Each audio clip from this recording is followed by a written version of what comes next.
패디도 양현종도 이겼던 그 1승 투수가 승리의 아이콘인 이유는 오프너의 반란은 계속된다. 그야말로 오프너들의 반란이었습니다. KT 오한 투수 조이현 29, 이 시즌 첫 승을 뒤늦게 신고했습니다.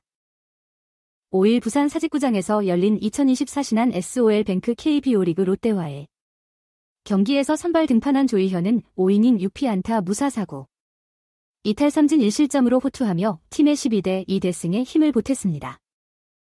KT는 경기 초반부터 맹렬한 득점 사냥에 나섰습니다. 4회 초까지 10대0으로 크게 앞서는 등 엄청난 집중력을 발휘했죠. 원래 KT는 조이현을 오프너로 활용할 계획이었습니다. 경기 전 이강철 KT 감독은 조이현에 대해 딱 타순 한 바퀴만 돌면 상대 타자들에게 맞는다. 그래서 오프너로 기용하고 있다고 밝혔습니다. 실제로 KT는 지난달 28일 잠실 LG전에서도 조이현을 선발로 내세웠으나 2이닝만 소화하게 한 뒤 오한 원상현과 교체했습니다. 그런데 이날은 KT 타선이 경기 초반부터 폭발하며 큰 점수 차이로 앞서 나가자 KT는 투수를 아낄 이유가 없어져 조이현을 5회까지 마운드에 올렸습니다. 조이현은 5회까지 1실점으로 잘 던졌고 승리 투수 요건을 채웠습니다. 그리고 마침내 시즌 첫 승의 기쁨을 맛봤습니다. 벌써 9월인데 조이현은 이제서야 첫 승을 거뒀습니다. 그러나 조이현은 KT의 승리의 아이콘으로 통합니다. 올해 조이현이 선발로 나선 8경기에서 KT가 6승 2패를 거둘 정도로 팀 승률이 좋기 때문입니다. 게다가 그 2패는 KT 타선이 단 1점도 뽑아내지 못한 경기였습니다. 때로는 그는 대반전의 드라마도 써냈습니다. 작년 4월 13일 창원 NC전에서 조이현은 4/3분의 1이닝 4피안타 1볼넷 6탈3진 1실점을 기록했습니다.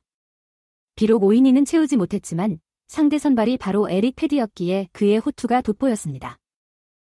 패디는 지난해 KBO 리그에서 20승을 거두며 정규 시즌 MVP까지 차지했고 시즌 후에는 메이저리그로 복귀할 정도로 남다른 기량을 자랑했죠. 그런 패디에게 KBO 리그 첫 패배를 안긴 이가 바로 조이현이었습니다. 당시 패디는 6이닝 6피안타 2사사구 9탈3진 3실점 1자책을 기록했습니다. 작년 10월 5일 수원 기아전에서도 마찬가지였습니다. 선발로 나선 조이현은 5이닝 3피안타 무사사구 3탈3진 2실점으로 호투하며 승리 투수가 됐습니다. 상대 선발은 에이스 양현종이었지만 조이현의 투구는 좀처럼 막을 수가 없었습니다. 양현종은 6이닝 5피안타 2사사구 5탈3진 5실점 3자책으로 고개를 숙였죠. 이강철 감독도 조이현이 패디를 이겼던 투수 아닌가? 양현종도 이긴 적 있다며 그에 대한 좋은 기억을 떠올렸습니다. 앞으로도 조이현이 KT의 승리를 안겨주는 파란새 같은 역할을 해줄지 관심이 모아집니다. 늦게나마 시즌 첫 승을 따낸 조이현은 승리보다는 매 경기 열심히 던지려 노력했다.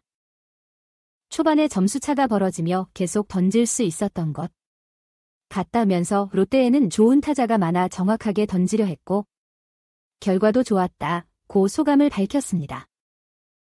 그렇다면 오프너를 벗어나 진정한 선발 투수가 되고픈 욕심은 없을까요? 이에 대해 조이현은 지금은 우리 팀에게 매 경기가 중요한 상황이라 내가 욕심낼 때가 아닌 것 같다며 손사래를 쳤습니다.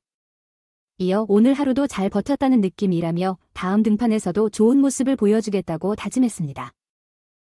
조이현이 에릭 패디나 양현종 같은 강력한 상대 선발들을 상대로 보여준 활약은 특히 인상적이었습니다.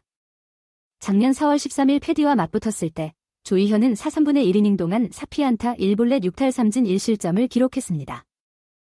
반면 그 시즌 후 정규 시즌 MVP를 차지하고 메이저리그로 복귀한 패디는 6이닝 동안 6피안타 2볼넷 9탈3진 3실점 1자책을 허용했습니다. 이처럼 최고 수준의 투수를 능가한 조이현의 능력은 그의 기량과 잠재력을 증명한 셈입니다. 이와 유사하게 작년 10월 5일 기아의 에이스 양현종과 맞대결했을 때도 조이현은 제 몫을 다했습니다. 그는 5이닝 동안 3피안타 무사사구 3탈3진 2실점으로 호투하며 승리를 거머쥐었습니다. 반면 양현종은 6이닝 5피안타 2사사구 5탈3진 5실점 3자책으로 고전했습니다. 이처럼 최고의 투수들을 상대로 거둔 성과는 이강철 KT 감독의 눈에도 띄었고 그는 중요한 경기에서 조이현이 힘을 발휘할 수 있다는 확신을 내비쳤습니다.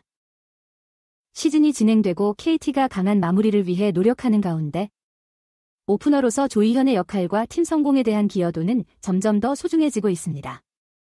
그의 역할이 특이하긴 하지만 조이현은 도전을 받아들이고 자신의 가치를 거듭 입증해왔습니다. 상대 타선을 묶어두고 팀이 초반부터 리드를 잡을 수 있게 해주는 그의 능력은 KT의 승리의 핵심 요소가 되어 왔습니다. 하지만 완벽한 선발 투수가 되고 싶은 포부에 대해 질문. 받았을 때 조이현은 자신의 욕심보다 팀의 필요를 우선시하는 데 초점을 맞추고 있습니다. 그는 우리 팀에게 매 경기가 중요한 상황에서 내가 욕심 부릴 때는 아닌 것 같다 라고 말하며 시즌 막바지 각 경기의 중요성을 강조했습니다. 개인적인 영예나 역할 변화를 추구하기보다 조이현은 KT의 성공을 위해 필요한 모든 것을 하는데 전념하고 있습니다. 앞으로 조이현이 오프너로서 계속 성공을 거둔다면 KT의 플레이오프 진출 희망에 매우 중요할 것입니다. 과거에 증명했듯이 강력한 상대 선발들을 제압하고 팀에게 초반 우위를 안겨주는 그의 능력은 승패를 가르는 차이가 될 수 있습니다. 그가 호투를 거듭할수록 KT 투수진에서 믿음직하고 소중한 일원으로서의 입지를 더욱 공고히 하고 있습니다. KBO 리그에서 오프너의 개념은 아직 비교적 새로운 편이지만 조이현 같은 선수들은 제대로 활용될 경우 효과적인 전략이 될 수 있음을 보여주고 있습니다. 전통적인 투수 운영 방식에서 탈피해 유연한 접근법을 택함으로써 KT 같은 팀은 자원을 극대화하고 경쟁력을 높이는 길을 찾고 있습니다. KBO 리그가 계속 발전하고 팀들이 성공을 위해 새로운 방법을 모색함에 따라 오프너 역할은 점점 더 보편화될 수 있습니다. 이 특이한 역할에서 두각을 나타낸 조이현 같은 선수들은 틀에 박힌 사고에서 벗어나 각각의 경기 상황이 요구하는 바에 적응하는 것의 잠재적인 이점을 보여주는 산증인이 되고 있습니다. 결국 오프너로서의 조이현의 성공은 야구가 끊임없는 혁신과 적응의 과정임을 상기시켜줍니다.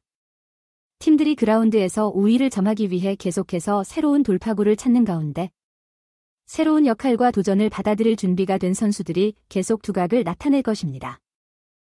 조이현과 KT에게 오프너의 반란은 이제 막 시작일 뿐 그들이 계속해서 기대를 뛰어넘고 흔들림 없는 결의로 목표를 추구해 나갈 때 미래는 밝아 보입니다. 조이현 선수의 활약을 보면서 오프너의 가치에 대해 다시 한번 생각해보게 됩니다. 선발 투수가 아닌 오프너로서 팀 승리에 기여하는 그의 모습은 야구에서 정해진 역할에 얽매이지 않고 유연한 사고로 경기에 임하는 것이 얼마나 중요한지 깨닫게 해줍니다. 에릭 패디, 양현종과 같은 최고의 투수들을 상대로 인상적인 피칭을 선보인 조이현 선수. 그의 활약은 어떤 역할이든 최선을 다하겠다는 프로 정신의 산증거라고 할 수 있을 것 같습니다. 팀의 필요에 따라 자신의 역할을 기꺼이 받아들이는 조이현 선수의 자세는 모든 스포츠 선수들이 본받아야 할 점이 아닐까요? KBO 리그가 더욱 풍성해지기 위해서는 조이현 선수처럼 새로운 시도를 두려워하지 않는 용기 있는 선수들이 더 많이 필요할 것 같습니다. 앞으로도 그의 활약이 KT의 성적을 끌어올리는데 큰 역할을 하리라 기대해봅니다. 힘내세요, 조이현 선수. 당신의 도전을 응원합니다. 오프너라는 개념을 KBO 리그에 적극적으로 도입한 KT의 결정이 주목할 만합니다. 아직 국내 야구계에서는 선발 투수의 역할이 절대적이라는 고정관념이 강하지만 조이현 선수의 사례는 경기의 흐름에 맞는 유연한 운용이 얼마나 중요한지 잘 보여주고 있습니다.